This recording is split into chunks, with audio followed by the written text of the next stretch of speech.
আসসালামু আলাইকুম সুপ্রিয় দর্শক, চলে আসলাম এই মুহূর্তে পাওয়া সবচেয়ে গুরুত্বপূর্ণ আবহাওয়ার বিরাট আপডেট নিয়ে। দেশ জুড়ে শুরু হয়েছে বছরের প্রথম তাপপ্রবাহ। এছাড়া আগামী 20 তারিখ থেকে 23শে মার্চ বাংলাদেশের ঢাকা, খুলনা, বরিশাল, রাজশাহী, সিলেট, ময়মনসিংহ, চট্টগ্রাম এবং দক্ষিণবঙ্গের বেশ কয়েকটি জেলাতে বিক্ষিপ্ত আকারে বৃষ্টি ও বজ্রসহ কালবৈশাখী ঝড় এবং কোথাও কোথাও শিলা বৃষ্টির আশঙ্কা রয়েছে। আজ 15ই মার্চ শনিবার এবং আগামীকাল 16ই মার্চ রবিবার কেমন থাকতে চলেছে আগামী 24 থেকে 48 ঘন্টা আবহাওয়া।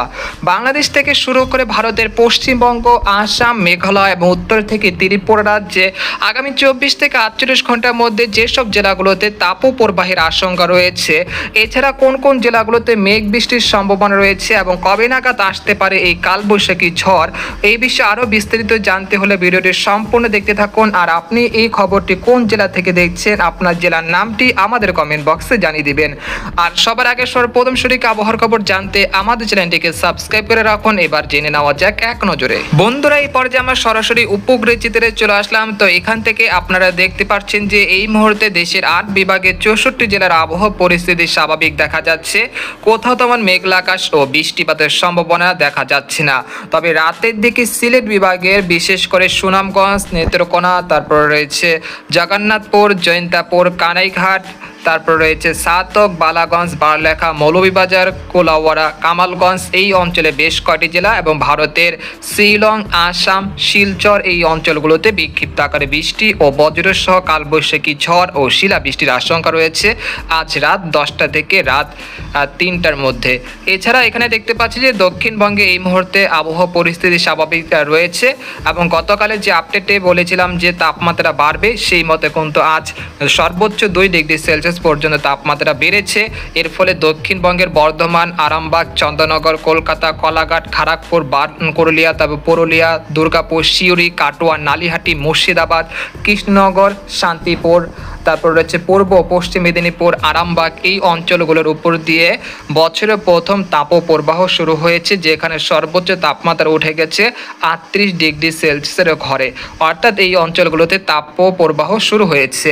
একই সঙ্গে বাংলাদেশের খুলনা, তারপর যশোর, তারপর শাইলকোপা, ফরিদপুর, রাজবাড়ী, পাবনা, তারপর রয়েছে শিবচর, দোহার, তারপর রয়েছে টাঙ্গাইল, গাজীপুর, এখানে রয়েছে সিংড়া, বগুড়া, তারপর রয়েছে চাঁপাইনবাবগঞ্জ, পুটিয়া, লালপুর এই অঞ্চলের উপর দিয়ে বছরের প্রথম তাপপ্রবাহ শুরু হয়েছে। আজ সর্বোচ্চ তাপমাত্রা রেকর্ড করা হয়েছে 37.5 ডিগ্রি সেলসিয়াস। অর্থাৎ আগামীকাল কিন্তু এই তাপপ্রবাহ মাঝারি ধরনের তাপপ্রবাহিত রূপ নিতে পারে, যেখানে সর্বোচ্চ তাপমাত্রা উঠে যেতে পারে 38 থেকে 39 ডিগ্রি সেলসিয়াসের ঘরে। অর্থাৎ বেশ গরম অনুভূত হতে পারে ঢাকা, রাজশাহী, রংপুর, খুলনা, বরিশাল বিভাগে যে অঞ্চলগুলো রয়েছে, সেখানে কিন্তু অনেকটাই দিনের বেলা অনেকটাই গরম অনুভূত হতে পারে। এছাড়া আগামী 3 দিনে কোথাও তেমন বৃষ্টি বা ভারী বৃষ্টিপাতের কোনো সম্ভাবনা দেখা যাচ্ছে না, শুধু সিলেট বিভাগ ছাড়া। এছাড়া আমরা দেখতে পাচ্ছি যে উত্তরবঙ্গের আলিপুরদুয়ার, কোচবিহার, জলপাইগুড়ি, শিলিগুড়ি এই অঞ্চলে 2-1 স্থানে আজ রাতেও কিছুটা বৃষ্টিপাতের সম্ভাবনা রয়েছে, বিশেষ করে জলপাইগুড়ি, তারপরে যে শিলিগুড়ি এই অঞ্চলগুলোতে। আমরা দেখতে পাচ্ছি যে আগামীকাল কীরকম আবহাওয়া থাকবে, সেই জন্য আমরা ইউরোপিয়ান যে মেঘের বার্তা রয়েছে সেখানে চলে যাব। আমরা সরাসরি ইউরোপিয়ান যে মেঘের বার্তা রয়েছে সেখানে চলে আসলাম। ভোর 5টার দিকে আসার পরে এখানে দেখতে পাচ্ছি যে সকালের দিকে ঢাকা, তারপরে নারায়ণগঞ্জ, তারপর রয়েছে মাগুরা, তারপরে রয়েছে মাদারীপুর, বরিশাল, ফরিদপুর, মতিরহাট, কুমিল্লা, ব্রাহ্মণবাড়িয়া, আগরতলা, তারপর রয়েছে লাখি, মৌলভীবাজার, কাপাসিয়া, কিশোরগঞ্জ, মাধান, নেত্রকোনা, সুনামগঞ্জ, তারপর জয়ন্তাপুর, কানাইঘাট, ঝাড়কাই, জয়ন্তাপুর, বারলেখা, কামালগঞ্জ, তারপর হচ্ছে মৌলভীবাজার এই অঞ্চলের উপর দিয়ে কিছুটা কুয়াচ্ছন্ন আকাশ থাকতে পারে, তবে সেটা মেঘলা আকাশের মতোই থাকতে পারে। তবে এই মেঘ থেকে কোনো বৃষ্টিপাতের সম্ভাবনা নেই। তবে সিলেট বিভাগে 2-1 স্থানে কিছুটা বৃষ্টিপাতের সম্ভাবনা রয়েছে ভোর 5টার দিকে সকাল।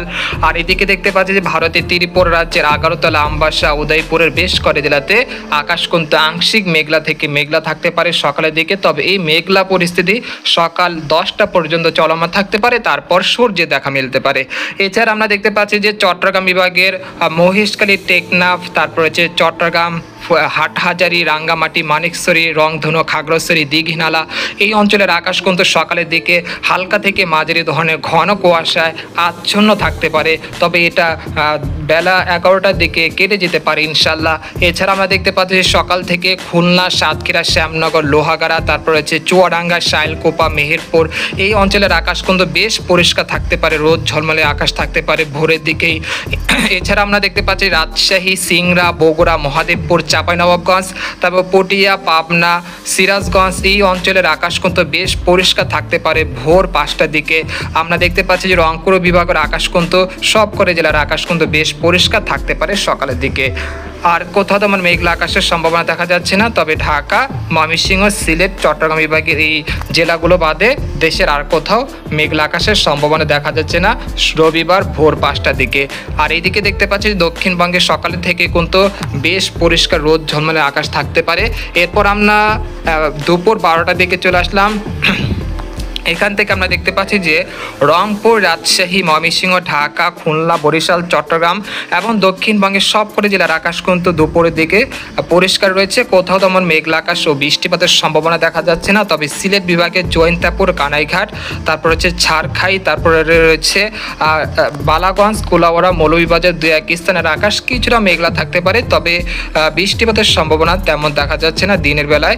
এরপর বিকেলের দিকে আমরা চলে আসলাম। বিকেল 4টার দিকে চলে আসার পরে দেখতে পাচ্ছি যে রংপুর বিভাগে 2-1 স্থানের আকাশ কিছুটা মেঘলা হতে পারে, দেখা যাচ্ছে ঠাকুরগাঁও, পঞ্চগড়, তেঁতুলিয়া এই অঞ্চলের আকাশ কিছুটা মেঘলা থাকতে পারে। এছাড়া দেশের আবহাওয়া পরিস্থিতি স্বাভাবিক থাকতে পারে। এরপর দিনের সর্বোচ্চ যে তাপমাত্রা উঠে যাচ্ছে সেটা কিন্তু ঢাকা বিভাগে 38 ডিগ্রি সেলসিয়াসের কাছাকাছি কিন্তু তাপমাত্রা উঠে গিয়েছে, অর্থাৎ এই অঞ্চলের উপর দিয়ে মৃদু থেকে মাঝারি ধরনের তাপপ্রবাহ শুরু হয়েছে।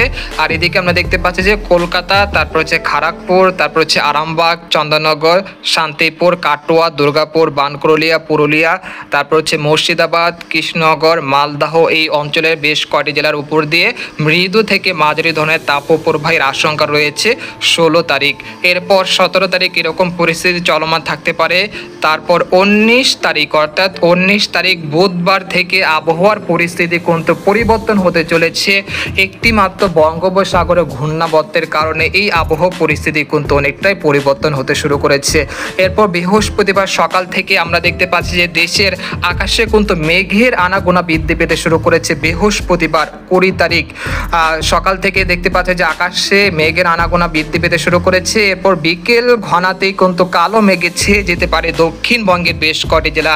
আমরা দেখতে পাচ্ছি যে দক্ষিণবঙ্গের বানকুরলিয়া, দুর্গাপুর, সিউড়ি, কাটোয়া, বর্ধমান, আরামবাগ, কলকাতা, পূর্ব পশ্চিম মেদিনীপুর, খড়গপুর এই অঞ্চলের বেশ কটি জেলাতে বিকেল নাগাদ কিন্তু উত্তর পশ্চিম আকাশ থেকে মেঘের আনাগোনা বৃদ্ধি পেতে শুরু করবে। সেই সাথে কালবৈশাখী ঝড় ঘন্টায় 40 থেকে 50 কিলোমিটার বেগে দমকা ও ঝড়া হওয়ার সাথে ভারী বৃষ্টিপাত, সেই সাথে রয়েছে শিলা বৃষ্টির আশঙ্কা। আগামী 20 তারিখ থেকে এই আশঙ্কা তৈরি হতে পারে। সেই সাথে দেখতে পাচ্ছি যে সাতক্ষীরা, যশোর, লোহাগাড়া, খুলনা, শ্যামনগর, বাগেরহাট, পিরোজপুর, মাঠবাড়িয়া, বরিশাল, তারপর রয়েছে মাদারীপুর, ফরিদপুর, দোহার, তারপর ঢাকা, নারায়ণগঞ্জ, মুন্সিগঞ্জ, এখানে রয়েছে চট্টগ্রাম বিভাগের ফরিদপুর, তারপর রয়েছে চাঁদপুর, নোয়াখালী, কুমিল্লা, খাগড়াছড়ি এই অঞ্চলের উপর দিয়ে বিকেলের মধ্যেই বিক্ষিপ্ত আকারে বৃষ্টি ও বজ্রসহ কালবৈশাখী ঝড়ের আশঙ্কা রয়েছে এবং এই ঝড় কিন্তু রাত 4টা পর্যন্ত চলমান থাকতে পারে। এরপর আমরা শুক্রবার অর্থাৎ 21 তারিখ শুক্রবার ভোর সকালের দিকে চলে আসলাম। এখানে আমরা দেখতে পাচ্ছি যে সকাল থেকে কিন্তু মেঘে ঢাকা রয়েছে আকাশ। সেই সাথে শুক্রবার সকাল থেকে বিকেলের মধ্যে আবারও রাজশাহী, ঢাকা, খুলনা, বরিশাল এবং দক্ষিণবঙ্গের কলকাতা সংলগ্ন যে জেলাগুলো রয়েছে সেখানে কিন্তু বিক্ষিপ্ত আকারে বৃষ্টি ও বজ্রসহ কালবৈশাখী ঝড় এবং কোথাও কোথাও ভারী বৃষ্টিপাতের আশঙ্কা রয়েছে। অর্থাৎ 20, 21, 22, 23 টানা 4 দিন দেশের বিভিন্ন অঞ্চল বিক্ষিপ্ত আকারে বৃষ্টি ও বজ্রসহ কালবৈশাখী ঝড়ের আশঙ্কা রয়েছে। তাই আপনারা এই কয়েকদিনের মধ্যে রোদের যে কাজগুলো করবেন সেগুলো দেখে শুনে করবেন, অর্থাৎ উত্তর পশ্চিম আকাশে নজর রাখবেন আর রোদের কাজে সতর্ক থাকবেন। আর যারা রোদের কাজগুলো করতেছেন আগামী 19 তারিখের মধ্যে এগুলো সেরে ফেলবেন, না হলে আগামী 20 তারিখ থেকে 23 তারিখ যে বৃষ্টিপাত আসছে সেই বৃষ্টিপাতের কারণে আপনাদের যে শুকনো জিনিসগুলো রয়েছে সেখানে ক্ষয়ক্ষতির আশঙ্কা রয়েছে। এছাড়া বঙ্গোপসাগর নিরাপদ থাকতে পারে, বঙ্গোপসাগরে কোনো নিম্নচাপ কিংবা ঘূর্ণিঝড়ের আশঙ্কা দেখা যাচ্ছে না। তো আজকের খবর এখানে শেষ করলাম। সবাই ভালো থাকবেন, সুস্থ থাকবেন, আল্লাহ হাফেজ।